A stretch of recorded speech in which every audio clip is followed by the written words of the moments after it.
రాజమండ్రి. మాది రాజమండ్రి అండి. నా పేరు కుమారి. తర్వాత బ్రహ్మర్షి పితామహ పత్రిజీ గారికి నాకు ఆత్మ ప్రణామాలు. స్వర్ణమాల పత్రి మేడంకి నా ఆత్మ ప్రణామాలు. ఆత్మబంధు ఇక్కడికి విచ్చేసిన ఆత్మబంధువులందరికీ నా ఆత్మ ప్రణామాలు తెలియజేస్తున్నాను. నేను ధ్యానంలోకి రాకముందు నా జీవితం వేరుగా ఉండేది. ఏంటో అలజడి, కంగారు, టెన్షను అలా ఉండేది. ఇంట్లో పని చేసుకుంటున్నా సరే కానీ ఏంటో అలజడి, ఏంటో తెలియదు, భయం నాలోని. ఎవరేమంటారో అని అంటే ఎవరు ఏమనకపోయినా నా మనసులో నాకే భయం. ఎవరేమంటారో, ఏ మాట చెప్పాలన్నా భయం. ఇలాగే ఉండేది. ఉంటే మా చెల్లి 2022లో నాకు ధ్యానం గురించి చెప్పింది. ధ్యానం చేసుకోక అంత టెన్షన్ పడుతున్నావు కదా అనేసి. ఏదో చేసుకుంటున్నాను. గుడికి నేను ప్రతిరోజు శివాలయానికి సాయంత్రం కంపల్సరీ వెళ్ళడం. అప్పుడే నేను ఒక 20 సంవత్సరాల నుంచి మొదలుపెట్టానండి. 20 సంవత్సరాల నుంచి నేను మహాశివరాత్రి పూజ చేసేదాన్ని. పొద్దున్న నుంచి సాయంత్రం దాకా అక్కడే ఉండేదాన్ని. మా వారికి ఇష్టం లేకపోయినా సరే గుడి అంటావు అన్నా సరే కానీ నేను ఒప్పుకునేదాన్ని కాదు. గుడిలోనే ఉండి సాయంత్రానికి వచ్చేదాన్ని. తర్వాత మళ్ళీ గుడికి సాయంత్రం వెళ్ళడం, 5 కాడ నుంచి 7:30 దాకా గుడిలో ఉండడం, ఏదో ఇది లలితాపారాయణం ఇలాంటివన్నీ చేసుకుంటూ ఉండేవాళ్ళం అండి. అయితే ఇంక ఇలా 2022లో తను చెప్పడం, ఇలా గుడికి వెళ్ళే ఒక 5 నిమిషాలు, ఇంట్లో కుదరదు కదండి మెడిటేషన్ చేసుకోవడం అనేసి గుళ్ళోనే ఒక 5 నిమిషాలు 10 నిమిషాలు కూర్చుని చేసుకుని వస్తూ ఉండేదాన్ని. తర్వాత ఉగాదికి 2022లో ఉగాదికి మా చెల్లి ప్రతిసారి వస్తారు, వెళ్దాం రా అని అంటే వెళ్ళామట. వెళ్ళేసరికి అక్కడ పత్రిసారి రాలేదు. మాకు నిరుత్సాహం ఏర్పడింది. ఏంటి పత్రిసారి రాలేదు అనేసి. సరే అనుకున్నాం. అక్కడ చూసిన జనాన్ని అంతా చూసి ముసలోళ్ళు అందరూ పెద్దవాళ్ళు అందరూ వచ్చారు. ఇంత వయసోళ్ళు ఇంతమంది ఇంత జనం ఇక్కడ ఉన్నారు, మనకి తెలియలేదేంటి ఇంత అనేసి మేము స్టేజ్ మీద ఉన్న వాళ్ళని కూడా పట్టించుకునే వాళ్ళం కాదు. ఈ చుట్టూ ఉన్న జనం వాళ్ళ అనుభవాలు చెబుతుంటే మాకేదో మైమరుపు, ఏంటి ఇంత ఉందా ఇందులోని, ఇంత జనం వచ్చారా అని చెప్పేసి మాకు అదొక ఒక్కరోజు ఉండి వచ్చేద్దాం అనుకున్న వాళ్ళు మన్నాడు కూడా ఉండిపోయాం. 3 రోజులు ఉండిపోయి 3వ రోజుని వచ్చామన్నమాట. అక్కడ బ్రాహ్మణ సార్ గారు కనిపించారండి. మా మేనకోడలు తను ధ్యానం చేస్తుందంట. అక్కడ కనిపించింది. బ్రాహ్మణ సార్ దగ్గర తీసుకెళ్ళింది క్లాస్ చెప్పమని. అప్పటి వరకు ఒక క్లాస్ చెప్తున్నారండి ఆయన అందరికీ. తర్వాత మేము మమ్మల్ని చూసి ఆయన నువ్వు చెప్పని మమ్మల్ని తీసుకెళ్ళి మా మేనకోడలకే చెప్పి ఆయన మా ముఖాలంక చూసి ముక్కు నుంచి ఇక్కడ వరకు శ్వాస చూడడం అంతే, అబ్జర్వ్ చేయడం అని చెప్పేసి వెళ్ళిపోయారండి. ఏంటి మాకు ఏం క్లాస్ చెప్పలేదు, ఆయన ఎందుకు అలా చేశారని మాలో ఒక ఫీలింగు. ఇంటికి వచ్చేసిన అదే దృష్టి, ఇలా కాదు మనం ఏదో తప్పు చేస్తున్నాం, మనం సరిగ్గా చేయట్లేదేమో అని చెప్పేసి ఇంకా పట్టుదలగా అప్పటి నుంచి కూర్చుని ధ్యానం బాగా శ్వాస మీద ధ్యాస పెట్టడం మొదలుపెట్టామన్నమాట అండి. అలా పెడుతూ అలాగే రోజు చేసుకుంటూ ఉంటే ఈలోగా శైలజ మేడం గారి ఇంటికి ఫస్ట్ టైం మెడిటేషన్కి వెళ్ళామండి. ఆ రోజు ఢిల్లీ సుధగారు ఎవరు వచ్చారు కదా, శ్యామలా మేడం వచ్చారు. మాకు తెలియదు, ఆవిడ ఇల్లు అడ్రస్సు అన్నీ కనుక్కుని వెళ్ళేసరికి వెళ్ళామండి. కూర్చున్నాము. ఆవిడ 1.5 గంట ఎంతో మెడిటేషన్ చేశారు. నాకేమో కూర్చోవడం కొత్త. అప్పుడు 2 నెలలు అయింది మెడిటేషన్లోకి వచ్చి. అది చూసి ఎంతసేపు చెప్తారా ఈవిడి అని చెప్పేసి అనుకున్నాను. ఆవిడ మొఖం మాకు తెలీదు, శైలజ గారు మొఖం మాకు తెలియదు. అయినా సరే వెళ్ళాము వచ్చాము. తర్వాత కళగారు మాకు ప్రోత్సహించారు. ఆవిడ ఇంటికి పౌర్ణమి ధ్యానానికి వెళ్తాము రోజుని, ప్రతి నెల అని. దాని తర్వాత ఈ మహిళా చైతన్యంలో మేము జూమ్లో జాయిన్ అయ్యాం. అంతకుముందు 3 గంటల ధ్యానం చేసుకున్న సంతృప్తి ఉండేది కాదు. ఈ మహిళా చైతన్యంలో 3 గంటల ధ్యానం తెల్లవారుజామున 3 కాడ నుంచి 6 వరకు చేయడం వల్ల నాలో తృప్తి, ఏదో శక్తి నాలో ప్రవేశించినట్టు చాలా ఆనందంగా ఉండడం, ఉత్సాహంగా ఉండడం. మా ఇంట్లో కూడా అన్ని మార్పులు. ఏదైనా సరే లేదు అనుకోవడానికి లేదు అనేసరికి వచ్చేస్తుంది ఆ వస్తువు, ఏదైనా సరే అంత బాగుంటుంది అన్నమాట. నాలో కూడా ఎనర్జీ బాగుంది, బాగా దేనికైనా సరే మాట్లాడగలే ఇది వచ్చింది అన్నమాట. భయం అన్నది కొంచెం తగ్గింది. Thank you madam. గట్టిగా క్లాప్స్ కొడదామండి మేడంకి. చాలా బాగా చెప్పారు మేడం మీ ఎక్స్పీరియన్స్. దుర్గా కుమారి గారండి, రాజమండ్రి పిరమిడ్ సెంటర్ వెళ్ళింది. పిరమిడ్ కట్టారు రాజమండ్రిలో. శాకాహారాలని వాళ్ళ ఇంట్లో క్లాసులని చాలా బాగా వర్క్ చేస్తారు. సార్ కూడా వాళ్ళ ఇంటికి వచ్చారు పిరమిడ్ ఓపెనింగ్ అది. Thank you madam. అలాగే పత్రిజీ మహిళా చైతన్యంలో ఈవిడ కూడా జాయిన్ అయ్యారండి. మరి ఆవిడ ఎక్స్పీరియన్స్ విందాం. బ్రహ్మర్షి పితామహ పత్రిజీకి నా నమస్కారాలు. స్వర్ణమాల అమ్మకి నా నమస్కారాలు. నా పేరు దుర్గా కుమారి, మాది రాజమండ్రి. మా ధ్యాన కేంద్రం పేరు ఆంధ్రవాణి పిరమిడ్ ధ్యాన కేంద్రం. నేను ధ్యానంలోకి 2007లో వచ్చానండి. వచ్చిన దగ్గర నుంచి కూడా దినదిన ప్రవర్ధమానంగా అలా ఆత్మోన్నతిని సాధించుకుంటూ నా జీవితంలో ఎన్నో మార్పులు చేసుకున్నానండి. ఈ పత్రిజీ మహిళా చైతన్యం అనేది వచ్చాక చాలా ఆనందం వేస్తుంది. ఎందుకంటే అసలు పత్రిజీయే మహిళలో ఎంత శక్తి ఉంది అని ఆయనే అందరినీ బయటికి తీసుకొచ్చారు. మేము మాట్లాడలేము, మేము బయటికి రాము అన్నవాళ్ళు ఎంతోమంది, మేము చదువుకోలేదు అన్నవాళ్ళు కూడా చక్కగా మైకు పట్టుకుని ఎన్నో గంటలు స్పీచ్ ఇస్తూ, అలాగే బయట ధ్యాన ప్రచారాలు చేస్తూ ఎంతోమందిని ఆయన అభివృద్ధి చేశారండి. పత్రిజీ మహిళా చైతన్యం అన్నది నిజంగా అద్భుతమైనటువంటి కార్యక్రమం అండి. అలాగే 18 ఆదర్శ సూత్రాలు కూడా ఆయన మన ఆత్మోన్నతికి ఏర్పాటు చేసిన మార్గాలండి. ఆ ఊరికే సూత్రాలు కాదు, అవి అన్నీ మనం పాటించదగ్గది. అందులో 2 అంటే అన్నీ పాటిస్తున్నాము, అందులో ముఖ్యంగా 2 నేను పాటించినవి 2 చెప్తాను. ఎందుకంటే నేను జన్మించింది బ్రాహ్మణ కులంలో. బ్రాహ్మణులు అంటే ముఖ్యంగా విడిచిపెట్టలేనివి 2 ఉంటాయండి. 1 విగ్రహారాధన, 2 కర్మకాండ. 2 కూడా మాకు వదలాలంటే చాలా బాధే. కానీ ధ్యానంలో 2007లో వచ్చాం కదా, అప్పుడే ఇల్లు కట్టుకుని పెద్ద దేవుడి మందిరం కట్టించానండి. అందరి దేవుళ్ళు అందులో ఉండాలి అన్నీ. నేను ఎక్కువ పూజ చేయాలి. అప్పటిదాకా చాలా పూజలు చేసేదాన్ని. ఎప్పుడైతే ఈ ధ్యానంలోకి వచ్చాక సార్ చెప్పిన విషయం నాకు అర్థమైంది. అక్కడే కాదు భగవంతుడు, ప్రతి దాంట్లోనూ భగవంతుడిని చూడు అన్నది నాకు అర్థమయ్యి ఇంకా అటు ఆ మందిరం కేసే చూడడం మానేస్తే మా వారు ఇంటికి వచ్చిన వాళ్ళందరితోటి కూడా పెద్ద మందిరం కట్టించింది కానీ ఇప్పుడు అసలు పూజ చేయడం మానేసింది ఇలా అని చెప్తున్నారు. సరే, అప్పుడు కట్టించారు, థ్యాంక్స్. ఇప్పుడు తీసేయండి అన్నాను. వెంటనే ఆయన మా ఇంటి రిపేర్ చేసినప్పుడు ఆ మందిరం మేము తీసేసాం. ప్రతి ఒక్క దాంట్లోనూ చిన్న చీమ దగ్గర నుంచి పెద్దవాళ్ళు ప్రతి జీవిలోనూ భగవంతుడిని చూడాలన్నది నేను నేర్చుకున్నాను. అలాగే కర్మకాండలు మా మామగారు చనిపోవడం జరిగింది, చేసేవారు. కర్మకాండలు చేస్తుంటే నాకు అనిపించింది, సార్ వద్దంటారు కదా, కానీ ఎలా చెప్పను, మా వారికి అయితే నేను చెప్పగలను ఇలా వివరించి. మిగిలిన మా అత్తయ్య గారు ఉన్నారు, మా మరుదులు 2 ఉన్నారు. ఎలాగా అని నేను చాలా మదన పడేదాన్ని. కానీ వాళ్ళు అక్కడ కర్మకాండ చేస్తుంటే నేను ఇక్కడ ధ్యానంలో కూర్చునేదాన్ని. వాళ్ళు చేసినంతసేపు కాసేపు ధ్యానం చేసుకుని ఆయన్ని ఉన్నత లోకాలకు వెళ్ళాలి మీరు ఇలాగా నేను అనుకుంటూ ఉండేదాన్ని. కొన్నాళ్ళకి నాకు సయాటిగా పెయిన్ వచ్చిందండి. ఇంకా అప్పుడు మా వారు అన్నారు, అది నుంచోలేకపోతుంది, చేయలేకపోతుంది, కాబట్టి బయట పెట్టేసుకుందాం అన్నారు.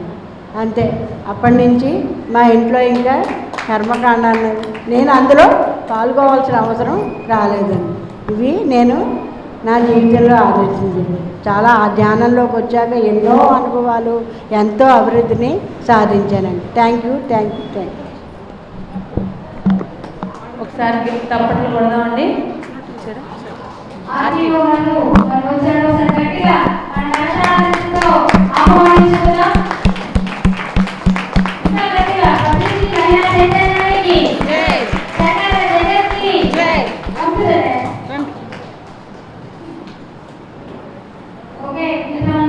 కార్యక్రమానికి మరి హాజరైన ఆర్టీఓ ఆఫీసర్ గారికి ఆశీర్వాదంగా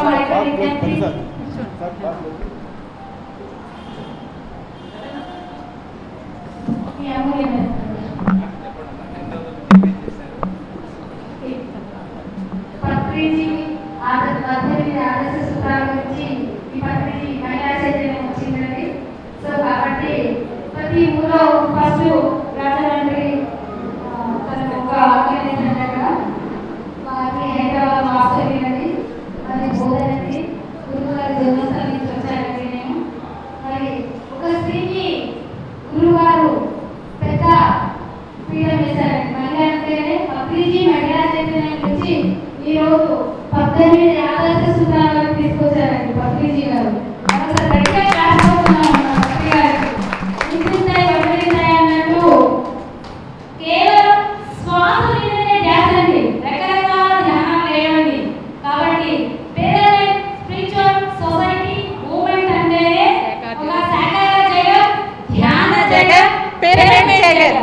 సార్ వచ్చి పత్రి గారు చాలా చాలా సన్నిహితం. శ్రీశైలంలో యువగారు జాబ్ చేశారు సారు. అప్పుడు పత్రి గారితో చాలా దగ్గరగా ఉండి టెంపుల్ దర్శనం చేయించడం కానీ, అప్పటి నుంచి సార్తో ఎప్పుడు చాలా చాలా దగ్గరగా ఎన్నో విషయాలు సార్ దగ్గర నేర్చుకొని ధ్యానాన్ని ప్రచారం చేయాలని ఎంతో కుతూహలంతో సార్ ఆధ్వర్యంలో ఎన్నెన్నో ప్రోగ్రామ్స్ చేశారు. Thank you sir.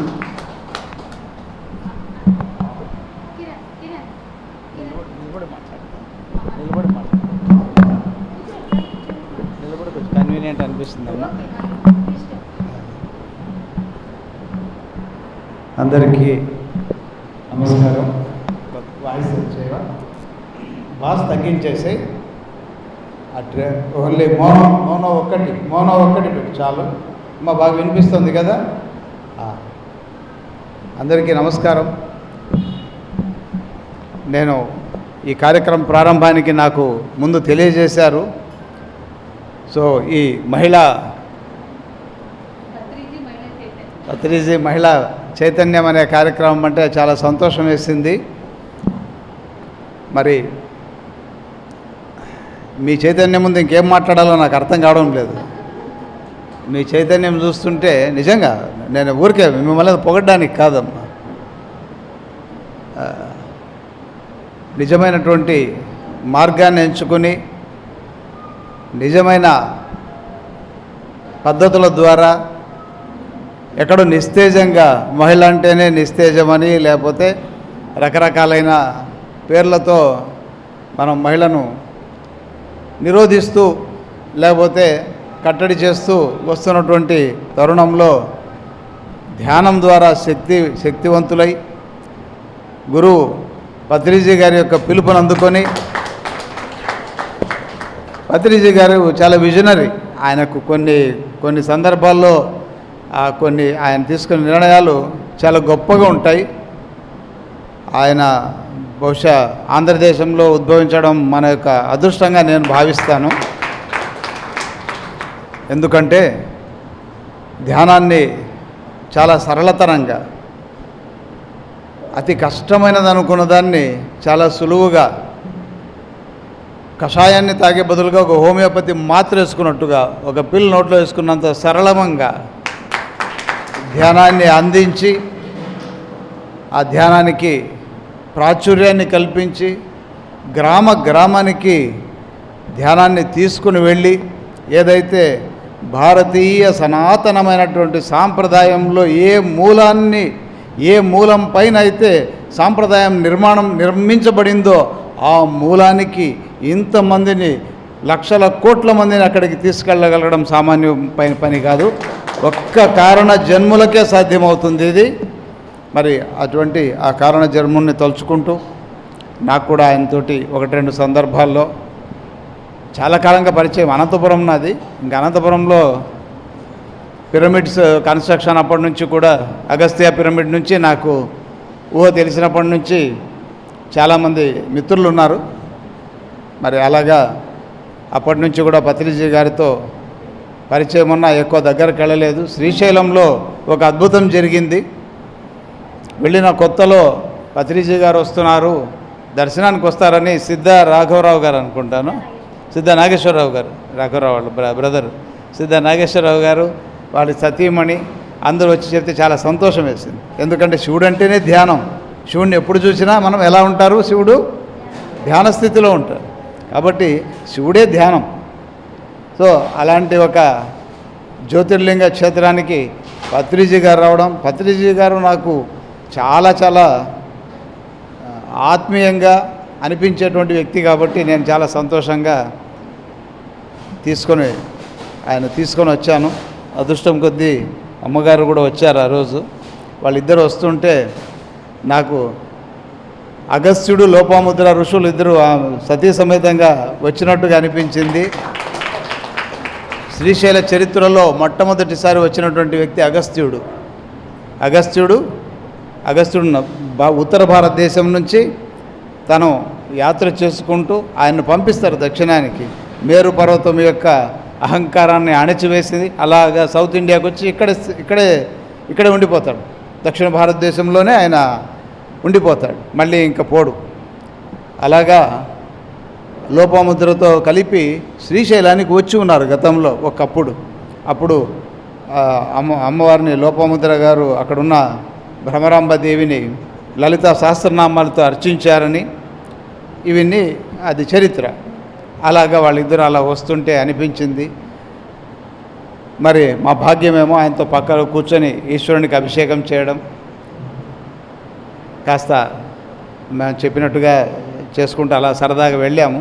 మరి అమ్మవారిని కూడా అర్చించుకున్నాక కూర్చొని మల్లికార్జున స్వామి సన్నిధానంలో ఇద్దరము ఇలా ఎదురెదురుగా కూర్చొని నా చేత ధ్యానం చేయించాడు. మరి అది ఆయన యొక్క నిష్ట. అక్కడ నేను ఇంత చేస్తే ధ్యానాన్ని ఎక్కడైనా వదిలిపెడతాడేమో వీడని అక్కడే కూర్చొని బ్రహ్మోపదేశం చేసినట్టుగా దగ్గరగా ఎదురుగా కింద కూర్చోవడమే కష్టం పాపం. ఆయన కష్టం ఆ ఏజ్లో అయినా కింద కూర్చొని నన్ను తిరగమని తన వైపుకు మల్లికార్జున స్వామి సమక్షంలోనూ అమ్మవారి సమక్షంలోనూ కాసేపు కళ్ళు మోయించి ధ్యానం చేశారు. తర్వాత చాలా ఆ రోజు మెమరబుల్ ఫోటోలు కూడా చూపించాను శివాజీ వాళ్లకు. తర్వాత మళ్ళీ పిఎంసి ఛానల్ అనుకుంటాను ఒక కార్యక్రమం జరిగితే అందులో చాలాసేపు నేను మాట్లాడడం కూడా జరిగింది. సరే, ఇది ఏమైనా మహాపురుషుల యొక్క ఋషుల యొక్క మునులు ఋషులు ఏలైన నడయాడినటువంటి నేల ఈ భారతదేశం. ఇక్కడ అద్భుతమైనటువంటి ఆలోచనలు మంచి మంచి పనులు చేసే సత్పురుషులకు కొదవే లేదు. అందులో ఆ వారసత్వంలో ఒకరు పత్రిజీ గారు. మరి పత్రిజీ గారు ఎంచుకున్నటువంటి మార్గం నాకెందుకు నచ్చుతుందంటే ఇంతకుముందు చెప్పినట్టుగా అది మూలం కాబట్టి. ఆ మూలానికి చాలా మార్గాలు ఉంటాయి. ఒక చోట ఒక బావిలోనికి దిగమంటే మెట్లుంటాయి దిగడానికి, నిదానంగా చుట్టుకుంటూ నిదానంగా దిగవచ్చు. మెట్లు లేని చోట ఎక్కడైనా ఏదైనా ఆధారాన్ని పట్టుకొని లోపలికి దిగొచ్చు, లేదా ఇంకో ఎన్నో మార్గాలు దిగొచ్చు. కానీ డైరెక్ట్గా దూకేయడం ఒక పద్ధతి, అంటే షార్ట్ కట్ అనమాట, దగ్గరగా వెళ్ళడం. లేదా పైకి ఎక్కాలనుకుంటే మెట్లు ఎక్కి లేదా పాకుతూ పోయేదానికన్నా ఒక లిఫ్ట్ లాంటి దాంట్లో ఈజీగా పైకి ఎక్కినట్టుగా అన్నిటి సారాంశం ధ్యానం. అన్నింటిలో ఆ ధ్యానాన్ని పట్టుకొని ధ్యానాన్ని డైరెక్ట్గా మనకు అందించినటువంటి ఘనత పత్రిజీ గారిది. ఆ ధ్యానం వల్ల ధ్యానం ప్రభావితం చేయని అంశమే లేదు. జీవితంలోని అన్ని పార్శ్వాలను అన్ని కోణాలను ధ్యానం స్పృశిస్తుంది. స్పృశించడమే కాదు ఉత్తేజపరుస్తుంది. ఉత్తేజపరచడమే కాదు ఉన్నతమైన స్థితికి తీసుకెళ్తుంది. ప్రతి అంశాన్ని. ప్రతి అంశము అంటే శారీరకంగా ధ్యానం ఏం చేస్తుంది మీకు బహుశా ఇంత ఎక్స్పీరియన్స్ ఉన్న మీకు నేను చెప్తే మరి ఏదో అది. ఇప్పుడు ధ్యానము శరీరంలో చాలా రకాలైనటువంటి మార్పులు చేస్తుంది. కొంతమంది తర్వాత స్టడీ చేశారు, మనకు అవన్నీ అందుబాటులో ఉండవు, ల్యాబొరేటరీస్ అవి డేటా అదంతా కష్టం. 650 ప్రయోగాలు చేశారు ధ్యానం మీద ఫారిన్లో.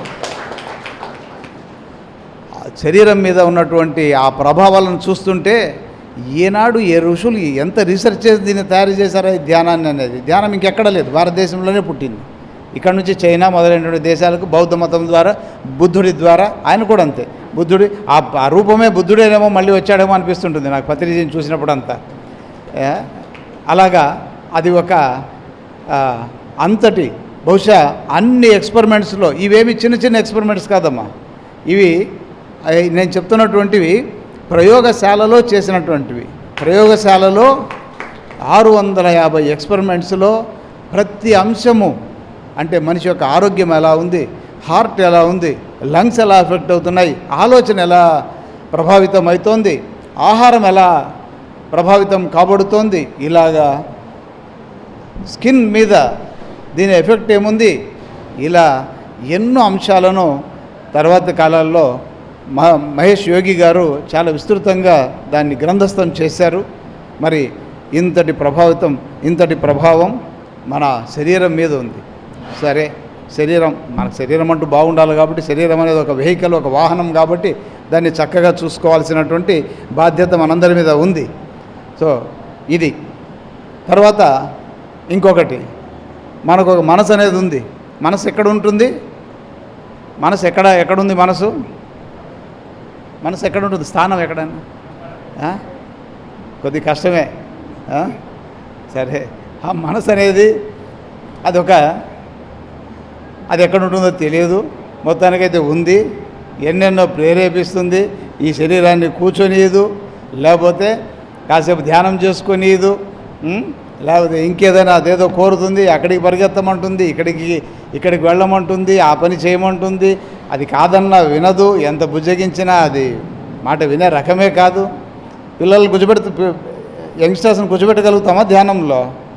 వాళ్ళ మనసులో లొంగవు, చాలా బలం, అవి చాలా కష్టం. ఇంత బలమైనటువంటి ఆ మనసును, ఒక పెద్ద ఏనుగు లాంటి మనసు, అంత శక్తివంతమైనటువంటి దాన్ని మరి కంట్రోల్ చేయడం చాలా చాలా కష్టం. నేను ఎప్పుడైనా అడుగుతుంటాను ఎవరినైనా, చాలా గొప్పగా మాట్లాడితే, సరే నువ్వు ఏమైనా చెయ్యి, కాసేపు ఆలోచించకుండా ఉండు అని అడుగుతుంటాను. ఒక 2 నిమిషాలు ఆ లైట్ కదా స్విచ్ ఆఫ్ చేసినట్టుగా కాసేపు మైండ్ని అట్లా ఆఫ్ చేయి చూద్దాం అని నేను ప్రశ్నిస్తుంటాను, తెలియజెప్పడానికి. ఒక 2 నిమిషాలు కొంచెం స్విచ్ ఆఫ్ చేయి, మైండ్ను పని చేయకుండా చేయి. సాధ్యమా? కష్టం, చాలా చాలా కష్టం. ఏమైనా ఒక అడ్వర్టైజ్మెంట్ చూసేవాడిని ఒకప్పుడు నేను. మహాబలశాలి, కండలన్నీ ఉంటాయి, వాడికి ఒక విత్తనాన్ని ఇస్తారు, కొడితే అబ్బా అంటాడు అనమాట. అంటే అది టూత్పేస్ట్ యొక్క అడ్వర్టైజ్మెంట్ అనుకోండి. అది అలాగా అంత బలమైనటువంటి శరీరాలు ఉన్న ఆ బలహీనమైనటువంటి మనసు, లేదా ఆపోజిట్లో వస్తే మనకన్నా చాలా బలమైనటువంటి మనసు, అది మనల్ని కంట్రోల్ చేస్తోందా, మనం దాన్ని కంట్రోల్ చేస్తున్నామా అనేటువంటి అర్థం కాలేని పరిస్థితుల్లో దీన్నే మన శాస్త్రాల్లో మాయ అన్నారన్నమాట. అంటే మాయ కప్పేసింది, మాయ కమ్మేసింది, మాయ ఇది విష్ణుమాయ, ఆ మాయ, ఈ మాయ, ఎన్నో మాయలుగా ఇది పేర్కొనబడింది. మరి ఈ మాయా ప్రపంచంలో, మాయలో ఉన్నటువంటి మనల్ని మాయ నుంచి నిజం వైపుకు అతి సునాయాసంగా తీసుకురాగలిగినటువంటి ప్రక్రియ ధ్యానం. చాలా సునాయాసంగా. ఎలాగా? కాసేపు ఆలోచనలను ఆపగలిగే శక్తి చాలా కష్టం. ఆలోచనలను ఒక యోగ నిర్విషయం మనః, ఏ విషయమే లేనప్పుడు యోగం ఉంటుంది అని. సో యోగ చిత్తవృత్తి నిరోధ అని కూడా చెప్పారు. చిత్తవృత్తులు లేనప్పుడు, చిత్తవృత్తులు అంటే రకరకాల ఆలోచనలు, ఇవేమీ లేనప్పుడు యోగం ఉంటుంది, ధ్యానం ఉంటుంది. మరి ఇలాంటి ఒక మహాకార్యాన్ని, ఒక ఏనుగు లాంటి ఆ మాయా, అహంకారము, ఆలోచనలు, ఈ మనసు, అది చాలా బలం. దాన్ని వదిలేస్తే మనల్ని అంతా ఆక్యుపై చేసేస్తుంది. అటువంటి దాన్ని చాలా సరళంగా, దాన్ని ఒక చిన్న జంతువులాగా చేసి కూర్చోమంటే పడుకోబెట్టి, దాన్ని మళ్ళీ అవసరమైనప్పుడు లేపి పనిచేయించగలిగే ఒక ఆయుధం ధ్యానాన్ని. అందువల్ల అటు శరీరాన్ని, ఇటు మనసును, ఈ 2 బాగుంటే ఆధ్యాత్మికత సంపూర్ణమవుతుంది. ఆధ్యాత్మికత అంటే కాషాయ వస్త్రాలు వేసుకోవడం ఒకటే కాదు. నేను గౌరవిస్తాను కాషాయాలను, లేదా పెద్దవాళ్ళను సంపూర్ణంగా గౌరవిస్తాను. నేను వాళ్ళని విమర్శించడం కాదు నేను చేస్తున్నటువంటి పని. ఆధ్యాత్మికత అంటే అదొక జీవన విధానం, అదొక దృక్పథం, అదొక positive living, positive way of thinking. మనల్ని మనం మేనేజ్ చేసుకుంటూ అటు సొసైటీని కూడా చక్కగా మేనేజ్ చేయగలిగినటువంటి ఒక ఆర్ట్ ఆఫ్ లివింగ్ ధ్యానం. ఇలాగా ఒక మంచి ప్రవర్తనను సమాజానికి కావాల్సింది. మన శరీరము, మనసు అయిపోయిన తర్వాత నెక్స్ట్ ఉన్నదంటే సమాజం, ఇల్లు. దాన్ని కూడా ప్రభావితం చేస్తూ అందులో కూడా వ్యక్తిని ఒక సక్సెస్ఫుల్గా, విజేతగా నిలబెట్టగలిగేటువంటిది ధ్యానం. ఒక చిన్న పని వల్ల, ఒక కళ్ళు మూసుకొని 10 నిమిషాలు, అరగంట, గంట కూర్చోవడం వల్ల ఇన్ని అద్భుతాలు జరుగుతుంటే మరి అది మానేసి తిరిగే వాళ్ళు మూర్ఖులం కదా. ఆ మూర్ఖత్వం నుంచి బయటికి తెచ్చే మీలాంటి వాళ్ళకి అందుకే ఇటువంటి కార్యక్రమాలకు నేను వచ్చేస్తుంటాను. మంచి పని చేస్తున్నారే వీళ్ళు, కదా. ఎంత బిజీ ఉన్నా, సండే అయినా, ఇంకా ఏవో పనులున్నా, ఎక్కడో ఇన్స్పెక్షన్ పోయినా ఈరోజు పోయి అదేదో చూసుకుంటూ మనోడు గుర్తు చేశాడు. నిన్న చెప్పాను, నేను మర్చిపోతా పనిలో పడితే గుర్తు చేయి నువ్వు అని మా అసిస్టెంట్కి చెప్తే గుర్తు పెట్టుకొని మరి ఇక్కడికి రాగలిగాను. ఎందుకంటే ఓ మంచి పని చేస్తారు మీరు. ఏమది మంచి పనులు? రెండు రకాల మంచి పనులు చేస్తారు మీరు. ఏంటి? మీకు మీరు సంతోషంగా ఉంటారు. సంతోషంగా ఉన్నారా లేదమ్మా? ధ్యానులు సంతోషంగా ఉండాలి. ఎందుకు ఉండాలి? మన జన్మ హక్కు సంతోషంగా ఉండేది. సంతోషంగా ఉండడం మన బర్త్ రైట్ కదా. స్వతంత్రం నా జన్మ హక్కు, ఓటు నా హక్కు, ఆస్తి నా హక్కు అన్నట్టుగా సంతోషంగా ఉండడం మన హక్కు. సంతోషంగా ఉండడాన్ని మనం కోల్పోవాల్సినటువంటి అవసరం లేదు. సో మీరు సంతోషంగా ఉంటారు. మీరు సంతోషంగా ఉండడం, శాంతంగా ఉండడం, అది సమాజానికి చేసే పెద్ద సేవ. ఏమ్మా, మనం బాగుండడము నిజంగా చాలా ఇది విచిత్రమైన విషయం. ఒక వ్యక్తి తను సంతోషంగా, సంతృప్తిగా తన పరిసరాలతో, తన సహచరులతోటి ప్రశాంతమైనటువంటి రిలేషన్ కలిగి ఉండడం ఒక అదృష్టము, ఒక మంచి పని. తనతో తను బాగుండడం, తనతో తను సంపూర్ణంగా తను ఏమిటో తను తెలుసుకొని, మీ భాషలో లేదా నిజమైన భాషలో చెప్పాలంటే ఆత్మస్వరూపులుగా తెలుసుకున్న తర్వాత ఇంక వేరే లేదు, ఇంకా వేరే ఏమీ లేదు. ఒకటే ఒక పదార్థం ఉంది, ఆ పదార్థమే నేను అని తెలుసుకున్నాక మన బౌండరీస్ ఏమవుతాయంటే ఆ బౌండరీస్ విచ్ఛిన్నమైపోతాయి. బార్డర్స్ ఉన్నాయి, నేను అనుకున్నటువంటి ఆ బార్డరు ఒక్కసారి అది సమసిపోతుంది. సో హద్దులు లేవు ఎక్కడికి. నువ్వు హద్దులు లేని ఆ ఒక ఆనందమైనటువంటి ప్రపంచంలోనికి వెళ్ళగలుగుతారు. సో ఒకరు తను వ్యక్తిగతంగా సంతోషంగా ఉండడం వల్ల తనకు మంచిది. ఫస్ట్ ధ్యానం దీనికి సహకరిస్తుంది 100%. మీకు ఎవరు చెప్పినా, ఎంతమంది కాదన్నా వినే ప్రసక్తే లేదు. We are thoroughly convinced. రెండవది, నువ్వు బాగుండడంతో పాటు దాన్ని అలా కొంతమందికి నేర్పించడం వల్ల, లేకపోతే నీ వల్ల సొసైటీ కూడా ప్రభావితం అవుతుంది.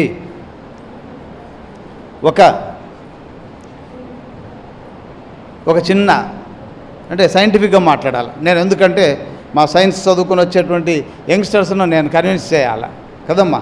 నేను మంచిది సరే, నాకు అదే చెప్పారు మంచిది, నాకు అర్థం కాలేదు. నాకు కూడా అంతే, నువ్వు ప్రాణాయామం చేయి మంచిది అన్నారు, ముక్కు పట్టుకున్నారు, ఎందుకు పట్టుకోవాలో తెలియదు.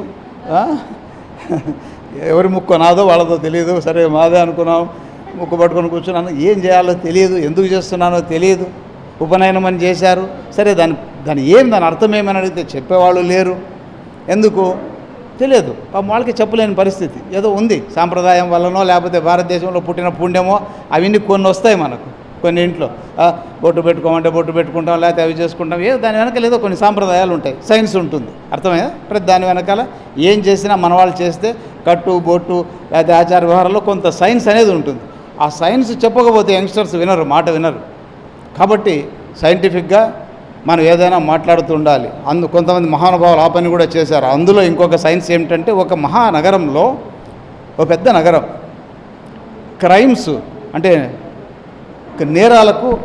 నేరాలకు చాలా పాపులర్, నేరాలు ఎక్కువగా జరిగేటువంటి ఒక ప్రాంతంలో కొంతమందికి ధ్యానం నేర్పించారు. కొంత పర్సెంట్, 10% కూడా లేదు, 10 అనుకుందాం, నాకు కరెక్ట్గా గుర్తులేదు. ఒక 2%, 3%కో ధ్యానాన్ని నేర్పించారు అంతే. చేస్తూ ఉన్నారు, రెగ్యులర్గా చేయించారు వాళ్ళతోటి. ఒక పెద్ద నగరం, వేరే దేశంలో ఉన్నది. అవి మిగతా వివరాలు మళ్ళీ చెప్తాను, ఏ దేశం ఎక్కడ ఎప్పుడు చేశారు ఇదంతా. సరే, ఒక సంవత్సరం తర్వాత ఆ నగరంలో ఒక గురువు గారు ఒక ధ్యానం నేర్పించారు. ఒక సంవత్సరం తర్వాత సరే అది అయిపోయింది. అదంతా జరుగుతుంటుంది, మీరంతా చేస్తున్నారు. ఎంతమంది పర్సెంట్కు మనం లెక్కేసుకోకుండా ముందుకు పోతాం. మంచిదని నమ్మాం కాబట్టి చేసుకుంటూ పోతాం. చేయాలి కూడా, మంచిదన్నది మనం ఆచరించాలి, చేయాలి, ధర్మం అది. చేశారు, అయిపోయింది. రివ్యూ చేస్తున్నారు సంవత్సరం తర్వాత. పోలీసులు చేస్తుంటారు, క్రైమ్ రివ్యూ అంటారు, క్రైమ్ రివ్యూ మీటింగ్ అంటారు. క్రైమ్ అంటే క్రైమ్ రేట్ ఎలా ఉంది, ఎలా ఈ హింస ఎలాగ నడుస్తోంది, వాతావరణం ఎట్లా ఉందని. పోలీసుల పని అదే కదమ్మా. సో అనాలిసిస్ చేసుకుంటూ ఉంటారు. అట్లా అనాలిసిస్ చేస్తూ ఉంటే వాళ్ళకు ఆశ్చర్యకరంగా క్రైమ్ రేట్ తగ్గిందట. హింస, నేరాల సంఖ్య తగ్గిపోయింది. ఎవరికి అర్థం కాలేదు ఎందుకు తగ్గింది నేరాల సంఖ్య? వాళ్ళు ఏం చేయరు కూడా కదా. ఏం చేస్తారు? నేరాలు తగ్గించేదానికి నేరం జరిగితే వస్తారు అంతే, వచ్చి ఏదో జైల్లో పెట్టడమో కోర్టులో పెట్టడమో ఇంకేదో చేస్తారు. కాబట్టి ఎవరు నేరాలు తగ్గిద్దాము అనేటువంటి ప్రయత్నం సాధారణంగా ఎవరు చేయరు. అంటే ఏ స్కూల్లోనో లేకపోతే ఇంకెక్కడో పోయి వాళ్ళకు దాని గురించి చెప్పి మంచి చెడు గురించి చెప్తూ వస్తే ఎప్పుడో జరగాలి. మరి ఇలాగా నేరాల సంఖ్య తగ్గిందని వాళ్ళకు నోటీస్కి వచ్చిన తర్వాత సరే ఎవరో ఒక ఆయన ఉంటారు కదా మీలాంటి వాళ్ళు, ఎవరో కొంచెం ధ్యానం గురించి తెలిసిన వాళ్ళు, లేదు ఇక్కడ సంవత్సరం క్రితం ఒక ధ్యానాన్ని ప్రారంభించాము, కొంతమంది చేశారు, అందువల్ల ఈ ఫలితం వచ్చింది అని తెలియజేశారు. వాళ్లకు నమ్మబుద్ధి కాలే. ఎవరో కొంతమంది చేస్తే ఇదంతా ఎట్లా ఎఫెక్ట్ అవుతుంది అనేటువంటిది. తర్వాత రోజుల్లో దాన్ని ఇంకా ఎక్కువ చేయించారు. ఎక్కువ చేయిస్తే ఇది ఖచ్చితంగా పనిచేస్తుంది, నేరాల సంఖ్య గణనీయంగా తగ్గిపోతుందని చెప్పి అందరూ కన్విన్స్ అయినారు. అది రికార్డ్ అయింది. ఇప్పుడు అది కూడా ఒక రికార్డు ఉంది. అంటే ధ్యానం వల్ల ఫలితాల్లో హింస తగ్గడం కొద్దిమంది చేస్తే ఎలా తగ్గింది? నేను ఇంతకుముందు అన్నాను, నేను అనేటువంటి ఒక బౌండరీస్, నేను అనేటువంటి ఒక అది చెరిపేయబడుతుంది. చెరిపేయబడినప్పుడు ఆ ఎఫెక్ట్ వ్యక్తిగా ఉన్నటువంటి మీరు ఒక శక్తిగా మారి ఆ శక్తి లైట్ ఎంత బాగా కొడుతుంది చూడండి, నాకు ఎవరు కనిపించడం కూడా లేనంత శక్తి అది లైట్. ఆ శక్తిగా మారినప్పుడు ఎక్కడైనా ఉన్నది ఇంకెక్కడికో ప్రభావితం చేయగలుగుతారు. కాబట్టి ఒక లిమిటెడ్ స్థితిలో ఉన్నటువంటి వ్యక్తి ధ్యానం ద్వారా అన్లిమిటెడ్ స్టేట్కి వెళ్ళి ఒక శక్తివంతమై ఆ శక్తిని అందరికీ ప్రసరించగలిగే స్థితికి వెళ్ళి దాన్ని కలెక్టివ్ కాన్షియస్నెస్, ఒక అందరిలోనూ ఉన్నటువంటి ఒక పదార్థాన్ని ఏదైతే అద్వైతం ఏదైతే చెప్పిందో అంత ఇంకేమీ లేదు, ఒకటే ఒక పదార్థం ఉంది ఇక్కడ అనేటువంటిది, దాన్ని తాకి దానిలో నుంచి మార్పులు తీసుకొచ్చి అది చేసే అద్భుతాలు చాలా ఎక్కువ. మరి ఇలాగా సొసైటీని ఓ మంచి వైపు, రెండోది ఒక హింస లేని సొసైటీ వైపు తీసుకుపోవడం చాలా గొప్పది. ఎక్కడ చూచినా హింస. ఒక రాజును గెలిపించుటకై తెగినన్నర కంఠాలెన్నో అంటారు దాశరథి గారు. ఒక రాజును గెలిపించుటకై తెగిపడినన్నర కంఠాలెన్నో అని ఆయన చెప్తాడనమాట. అంటే చరిత్ర అంతా ఏముంది? అంత హింస, చాలా హింస. ఇప్పటికేముంది మన సొసైటీలో హింస ఎంత ఉంటుంది? చిన్నపిల్లలను హింసిస్తున్నారు, యాసిడ్ దాడులు. ఇక్కడ మాట్లాడేటువంటి కాదు అవి, అది నా మాట్లాడదలుచుకోలేదు నేను. ఇక్కడ ఈ పాజిటివ్ ఎనర్జీ ఉంది కాబట్టి ఇక్కడ అవసరం లేదు మనకు, అవన్నీ ఏమి ఉండవు. సో ఇలాంటి ఒక మంచి సొసైటీని ఇంకొక స్థాయికి, ఒక ఉన్నతమైన స్థాయికి ఎవరైతే ఋషులు మహానుభావులు ఎవరైతే కలగన్నారో అటువంటి స్థాయికి తీసుకెళ్లే శక్తి, ఆ చోదక శక్తి ధ్యానానికి ఉంటుంది.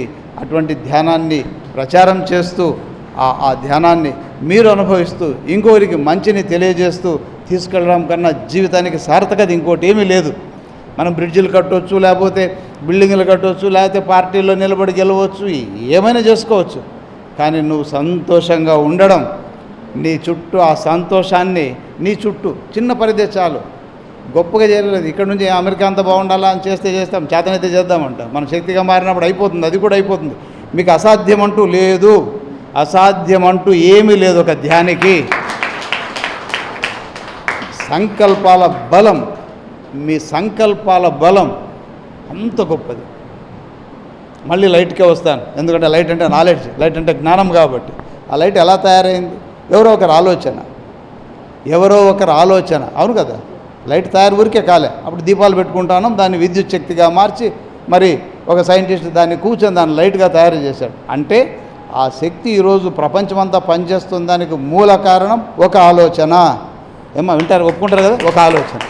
ఒక ఆలోచన. ఈ బిల్డింగ్ ఇక్కడ నిలబడింది, ఈ బిల్డింగ్ ఇక్కడ ఉందంటే ఎవరికొకరికి వచ్చినటువంటి తొలి ఆలోచనే ఇలాంటి మెటీరియల్గా మారింది. ఇలా తయారు చేయాలా, ఈరోజు ఈ కార్యక్రమాన్ని పెట్టుకోవాలా అనేది ఎవరిదో ఆలోచన. వాళ్ళకి థ్యాంక్స్ చెప్తాను. ఫస్ట్ ఆలోచన ఎవరిదో? ఇదేనా? పత్రి మేడం గారు. ఇక్కడ శ్రీకాళహస్తిలో పెట్టాలి. శివాది. కాబట్టి అభినందిస్తున్నాను. అయ్యా, సో ఒక ఆలోచన ఈరోజు ఈ కార్యక్రమం కింద. అంటే నేను ఏం చెప్తున్నానంటే ఆలోచనకు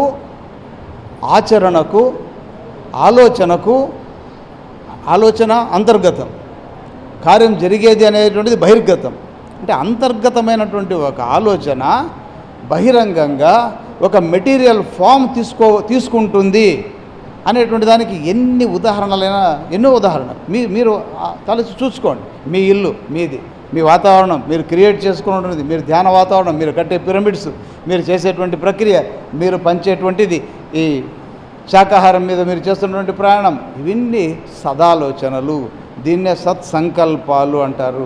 సత్సంకల్పాలు మనలో ఉన్నప్పుడు, అది ధ్యాని అయినప్పుడు మీరు సంకల్పం మాత్రము చేత, మీ సంకల్పం మాత్రము చేత ఏమైనా సాధించే స్థితికి వెళ్ళగలుగుతారు ధ్యానులు. దీన్ని తపస్సు అనండి, అనుష్ఠానం అనండి, పూజ అనండి, భక్తి అనండి, నాకు ఏం అభ్యంతరం లేదు. జరిగేదంతా ఒకటే ప్రక్రియ, లోపల జరిగేటువంటిది ఒక్కటే, అది అసలైనటువంటిది. అది ఏమీ లేకుండా మనసు మనలో లీనమైపోయి అది ఎక్కడుందో తెలియనటువంటి ఒక స్థితి ఉందే, అది కాసేపు అది ఉంటుంది. అక్కడి నుంచి మళ్ళీ ఒక సత్సంకల్పాలు మొదలవుతాయి. సమాజమే పరివర్తన చెందిందంటే మీకు ఉదాహరణలు చెప్పాను దీనివల్ల. అలాంటిది అక్కడ పుట్టే ఆలోచనలు అది ఖచ్చితంగా సమాజాన్ని మారుస్తాయి. ఇక్కడ నా కోరిక ఏమిటంటే, ప్రతిసారి చెప్తుంటాను, ఆయన చెప్పాలి, యంగ్స్టర్స్కు మీరు తీసుకెళ్ళాలి. యూత్కు 10th క్లాసు, ఇంటర్మీడియట్, డిగ్రీ చదువుతున్నటువంటి అబ్బాయిలకు అమ్మాయిలకు మాత్రం ఇది అందించాలి. వాళ్ళు ఊరికే నమ్మరు. ఏమ్మా, విస్తృతంగా కావాలా, అది that is the need of the hour. ఎందుకు చెప్తున్నానంటే, ఆ మైండ్లో ఏముంది ఒకసారి ఆలోచించండి. మీరు ఇక్కడ ఉన్నారు, మంచిది. ఎంతమంది ఇక్కడికి వచ్చారు, ఎంతమంది యూత్ వచ్చారు, కష్టం. వాళ్ళ మైండ్స్లో ఈరోజు ఏముంటాయి, ఏదో నెగటివ్ థాట్స్. వాళ్ళ జీవితం కోసం పోరాడాల్సిందే. పని చేస్తేనే భుక్తి. కన్నడలో బసవేశ్వరుడు చెప్తాడు, కాయకవే కైలాస. కాయకము అంటే కష్టం, శరీరంతో పనిచేసి సంపాదించుకోవడం మంచిది. దానికోసం ఏమైనా చేయండి, భుక్తి కోసం కష్టపడాల్సిందే. We have to do work. So దానికి తప్పు కాదు, అది ఎప్పుడు పని చేయాలి ఏదో ఒకటి.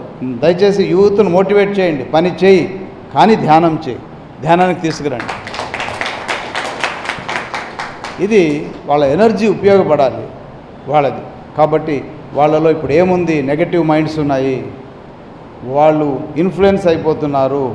ఒక నిజమైనటువంటి ఒక సత్యానికి వాళ్ళని దగ్గర తీసుకొని వస్తూ ఉంటే, చిన్న ప్రయత్నం చేస్తే వాళ్ళు ఆ సత్యం దగ్గరికి వచ్చే కొద్దీ, దగ్గర అయ్యే కొద్దీ కన్విన్స్ అవుతారు, సంతోషంగా ఉంటారు.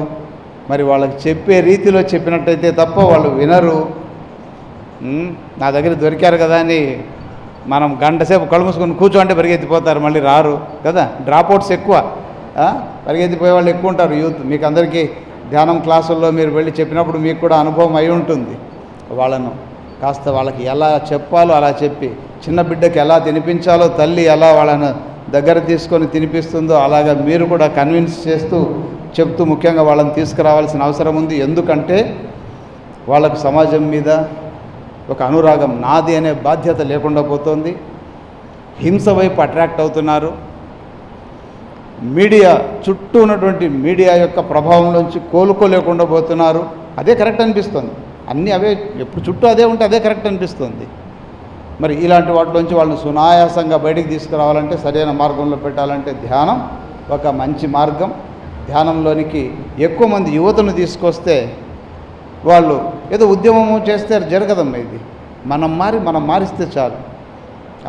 పెద్ద ఇల్లు నిర్మించేటప్పుడు కింద పనివాళ్ళు ఉంటారు. పనివాళ్ళు ఒక ప్లేట్లో ఇసుక కాంక్రీట్ అంతా తీసి ఇలా అందిస్తే, వాళ్ళు తీసుకొని ఇంకొకరికి అందిస్తే ఎక్కడికి పోతుందంటే ఎక్కడికో వెళ్ళిపోతుంది. అది ఇక్కడ తయారవుతుంది, ఒకరి ద్వారా ఎక్కడికో చేరుకుంటుంది. అలాగా దీన్ని ఈ ఫలాన్ని, ధ్యాన ఫలాన్ని మీరు ఆస్వాదించి ఇంకొకరికి అందిస్తే అది అలా అలా వెళ్తూ వెళ్తూ వెళ్తూ ఎక్కడికన్నా రీచ్ అవుతుంది. కాబట్టి ఇలాగే జరగాలి. మీ చుట్టూ ఒక మంచి వాతావరణాన్ని కల్పించుకొని మంచి ఆలోచనలతో మీ సంకల్పాలు బలమైనవి. నేను మళ్ళీ చెప్తున్నాను, మీ ఆలోచనలు ధ్యానంలో ఉండి చేసే ఆలోచనలు చాలా బలమైనవి. Negative thinking no, put a full stop. వద్దు నెగిటివ్ థింకింగ్, అవాయిడ్ చేయండి. ఉన్నా కూడా అవాయిడ్ చేస్తూ మీరు పాజిటివ్గా ఉంటే దాని ఎఫెక్ట్ చాలా ఉంటుంది, మీ కుటుంబం మీద ఉంటుంది. No negativity. వచ్చిందా స్టాప్ చేయండి. ఒక్కసారి మళ్ళీ లోపలికి వెళ్ళిపోండి. ఒకసారి మీ శ్వాసను గమనించేసేయండి కాసేపు. అరే ఏదో రాంగ్ అవుతుంది, వెంటనే తగ్గిపోతుంది. ఇలాగా నెగటివ్ థింకింగ్ మీరు చేయకూడదు, ధ్యానులు చేయకూడదు, నెగటివ్ ఆలోచన చేయకూడదు, భయపడకూడదు. మరణానికే భయపడని మీరు ఇంకా దేనికి భయపడాలి? మరణానికే భయపడనటువంటి వ్యక్తులు ఇంకా దేనికి భయపడాలి? సరే, తర్వాత అది ఇవి అర్థం కావాలంటే కొంత సమయం పడుతుంది. కాబట్టి దేనికి నెగటివిటీకి చోటు లేనటువంటి ధ్యానులుగా మీరు ఇంకా శక్తివంతులు అవుతారు. ఇంకా బ్రహ్మాండమైనటువంటి ఫలితాలు వస్తాయి. అంతా ఒక మంచి వాతావరణం మన చుట్టూ ఉంటే అందులో మనం భాగస్వాములై ఎంతో సంతోషంగా ఉంటాం. ఇది అందరి హక్కు. ఆ హక్కును అందించేదానికి ఎప్పుడో స్వతంత్రం వచ్చింది మనకు, కానీ నిజమైన స్వతంత్రం ఇంకా రాలేదని నేను అనుకుంటూ ఉంటాను. సో అలాంటి ఒక మంచి జీవనాన్ని మీరు అందరికీ అందిస్తారని నేను భావిస్తూ నాకు ఈ అవకాశం ఇచ్చినందుకు మీ అందరికీ ధన్యవాదాలు తెలియజేస్తున్నాను.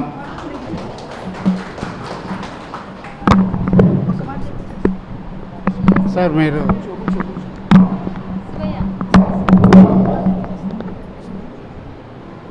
పత్రి సార్కి ఒక మాట చెప్పారు శ్రీశైలంలో అంట. అయ్యా, నేను ఇలా చూసి సార్ని 7 జన్మలు అట్ టైం 7 జన్మలు నీ గజం చూడగలని చెప్పానంట. సార్ చెప్పారు ఆ విషయం. అంతటి మహాద్రష్ట మన పత్రి గారు. సో అంత లోతైన జ్ఞానం ఉన్న వ్యక్తి, అటువంటి వ్యక్తి మన జీవితం జీవించాము. సార్, ఇందాక మీరు ప్రైవేట్ అవుతుంది అన్నప్పుడు హైదరాబాద్లో చార్మినార్లో మేము 5 years నుంచి మెగా శాకాహారి లైఫ్ చేస్తున్నాము. అయితే ఫస్ట్ టైం, సెకండ్ టైం చేసాక థర్డ్ టైం అక్కడ ఉన్న డీజేపీ గారు మమ్మల్ని పిలిచి, అమ్మ మీరు చేసే శాకాహార ర్యాలీకి క్రైమ్ రేటు మొత్తం తగ్గిపోయింది అని చెప్పి అన్నారు. ఇప్పటికీ 5 times చేసుకున్నామండి ర్యాలీ అక్కడ. మళ్ళీ ఈ 15th ఆగస్టు, ప్రతి 15th ఆగస్ట్కి అక్కడ పెద్ద మెగా శాకాహారి ర్యాలీ చేస్తున్నామండి. ఈ విధంగా చాలా క్రైమ్ రేట్ తగ్గింది. ఇప్పుడు ఇందాక మీరు చెప్పినందుకు మాకు అది చెప్పాలనిపించింది. Thank you. చాలా బాగా చెప్పారు సార్. ఒకసారి గట్టిగా క్లాప్స్ కొడదాం. అలాగే మన రోడ్ల మీద కూడా పిరమిడ్లు వేస్తున్నాం సార్. అక్కడ ఎన్నో యాక్సిడెంట్లు అయ్యి జంక్షన్లో యాక్సిడెంట్లు కూడా తగ్గినాయి సార్ పిరమిడ్ శక్తి వల్ల. అలాగే శ్రీకాళహస్తిలో మీ ద్వారా ఒక మెగా పిరమిడ్ రావాలని పత్రిజీ మహిళా చైతన్యం అందరూ మిమ్మల్ని కోరుకుంటున్నామండి. గట్టిగా మెగా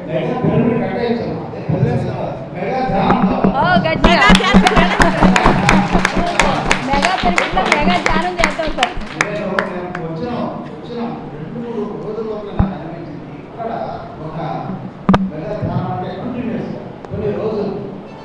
ఒకసారి 24 గంటల ధ్యానం కావచ్చు, లేదా ఒక సప్తాహం కావచ్చు, ఇలాగా కంటిన్యూ చేస్తారు. మీరు అనుకుంటే దేవుడు చెప్పిన కదా.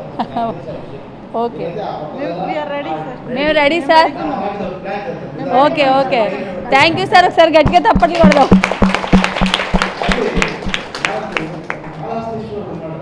ప్రాంగణంలో ప్లేస్ కూడా మేము అక్కడే కలిసింది, ఫస్ట్ కలిసింది వాళ్ళ దగ్గర బ్రహ్మ మండపం ఉంది, అక్కడ కలిసాం. అది ధ్యాన మండపమే. అప్పుడు ఎంతో ఋషులు అక్కడ చేస్తున్నారు. నాకు అది అవగాహన అయింది. కాబట్టి అట్లాంటి చోట సత్తా కంటిన్యూస్. అలాగే సార్. ఓకే, ప్రపంచంతో సందేశం పెట్టిపోతుంది. ఓ సూపర్, గట్టిగా థ్యాంక్ యూ సార్. తదాస్తు తదాస్తు తదాస్తు తదాస్తు. శ్రీకాళహస్తిలో పిరమిడ్ వస్తుంది. పిరమిడ్ జగత్కి, ధ్యాన జగత్కి, శాఖాహార జగత్కి. అలాగే యూత్ కూడా చాలా బాగా మోటివేషన్ అవుతున్నారు సార్. కిరణ్ చెప్తాడు. కిరణ్ ఒకసారి చెప్పారు. యూత్ అన్నారు కదా ఆయన, పిరమిడ్ గురించి చెప్పమంటున్నారు. Congratulation pyramid వచ్చేసినట్టు. నీకు దండం పెడతా.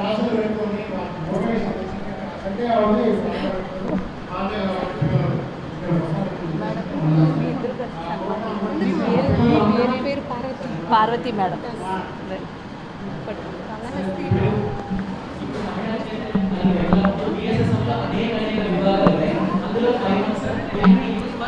మెడిటేషన్ అండ్ అహింస. మరి ప్రతి ఒక్క యువత అంతా కూడా ధ్యానం గురించి, అహింస గురించి మాట్లాడేదానికి పత్రికారు ఒక విభాగాన్ని ఇచ్చారు సార్. ఈరోజు కూడా పిరమిడ్ వ్యాలీ ఇంటర్నేషనల్లో 300 మంది యూత్తో ఒక అవేకెనింగ్ యూత్ అనే ఒక ప్రోగ్రామ్ జరుగుతుంది. 3 days రెసిడెన్షియల్ వర్క్షాప్ జరుగుతుంది సార్. ప్రతి స్కూల్స్లో వెళ్తున్నాం, కాలేజెస్కి వెళ్తున్నాం, ప్రజెంటేషన్స్ ఇచ్చి క్లాసెస్ చెప్తున్నాం సార్. యువతలో ఒక గొప్ప చైతన్యాన్ని తీసుకొస్తూ ఎంతోమంది సార్ డ్రగ్స్ అడిక్ట్ అయిన వాళ్ళు ఈ ధ్యానం ద్వారా ధ్యానం చేసి 41 మెడిటేషన్ ద్వారా బయటపడ్డారు సార్. స్మోకింగ్, ఆల్కహాల్ నుంచి బయటపడ్డారు సార్.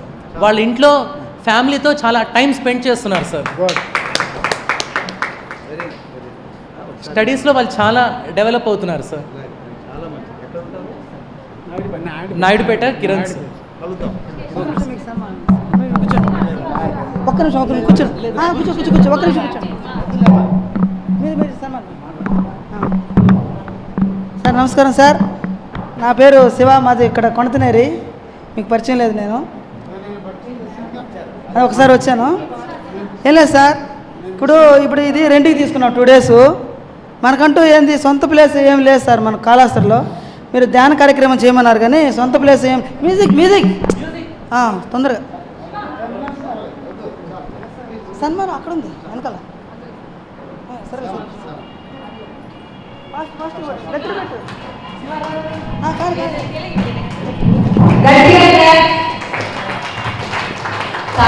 ఎంతో ఆత్మజ్ఞానాన్ని అందించారు. చాలా బాగా చెప్పారు కదండి. గట్టిగా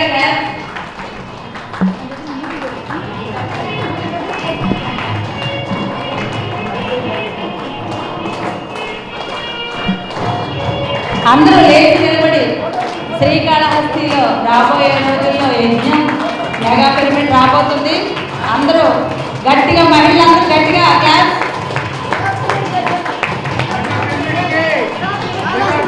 కాళహస్తి మెగా పిరమిడ్కి, కాళహస్తి మెగా పిరమిడ్కి, కాళహస్తి మెగా పిరమిడ్కి, స్వర్ణమాల పత్రి అమ్మకు, శ్రీ శక్తి అయిన పత్రి మేడంకు thank you very much sir. అందరూ ధ్యానంలో కూర్చున్నాము. అందరూ మెడిటేషన్లో కూర్చున్నామండి.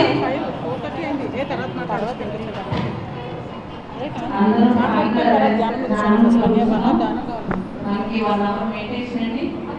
అది అయిన తర్వాత క్లాస్ విందాం. అలాగే మిగతా ధ్యాన మహిళ యొక్క మెసేజ్ తీసుకుని డాన్స్ చేద్దాం. ఒకసారి మహిళా చైతన్యానికి గట్టిగా క్లాస్ కొడదాం. వచ్చిన పని అద్భుతంగా పూర్తయింది.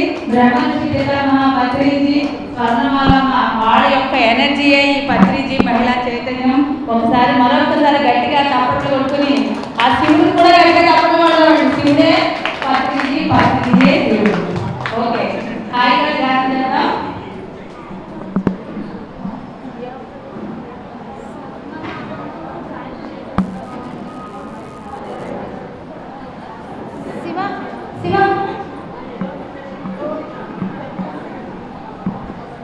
మరి అందం ధ్యానానికి రెడీ కూర్చుందాం. మరి శివ మాస్టర్ వారి యొక్క అమూల్యమైన సందేశాన్ని ఇస్తాడు. నేను శివాని ఎప్పుడు అనేదాన్ని, Shiva you are a great master, నువ్వు చాలా పెద్ద వర్క్ చేయగలుగుతావు అని అనేదాన్ని. అంటే ఆ అబ్బాయిని చూసి మనం చాలానే, డబ్బున్నోళ్ళు చేయటం కాదండి, డబ్బు లేకుండా ఒక క్రియేటర్ అండి.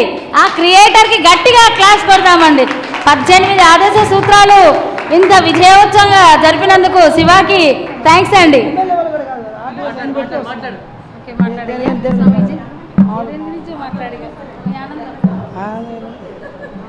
నమస్కారం, నా పేరు శివ మేడం. మీకు అందరికీ తెలుసు, మాది కొణతనేరు. ఇక్కడ నుంచి 6-7 కిలోమీటర్లు ఉంటుంది. మా అమ్మని ఒకసారి తీసుకుని వస్తే పైకి సంతోషం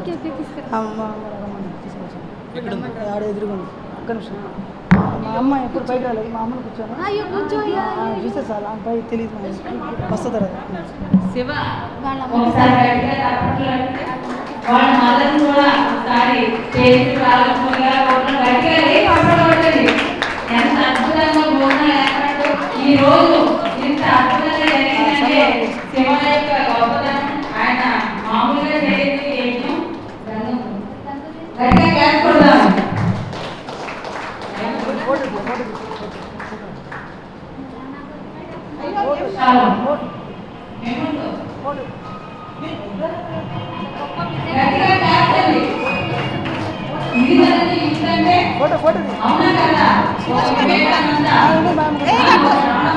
మనకు సన్మానాలు లేదు. మీ అమ్మ పక్కన కూర్చో.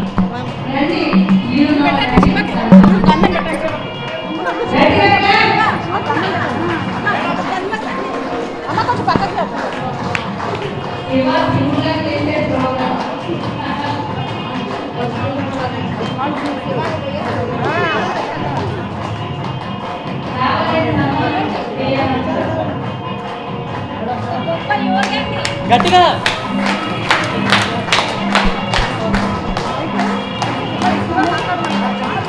అందరూ పోయాలి. శివ గంధాభిషేకం జరగాలి వాళ్ళ.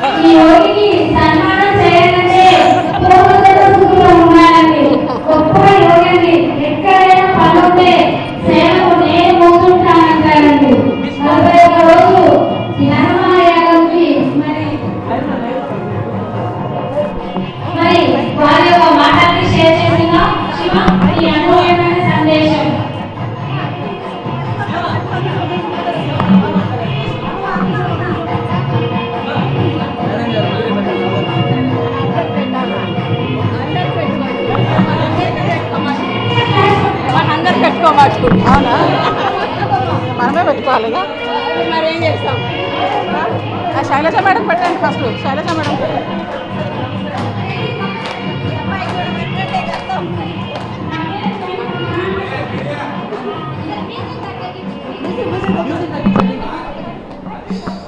ఇగో సౌండ్ సౌండ్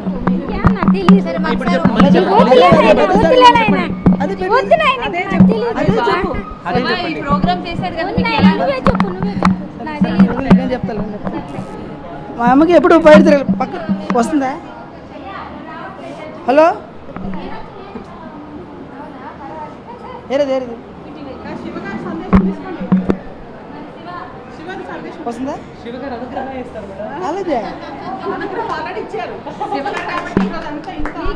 రాలేదు స్వామి.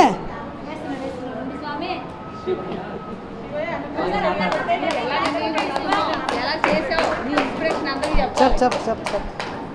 బ్యాటరీ అయిపోయింది.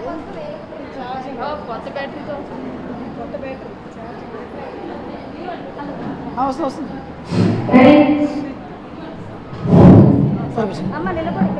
కూర్చో.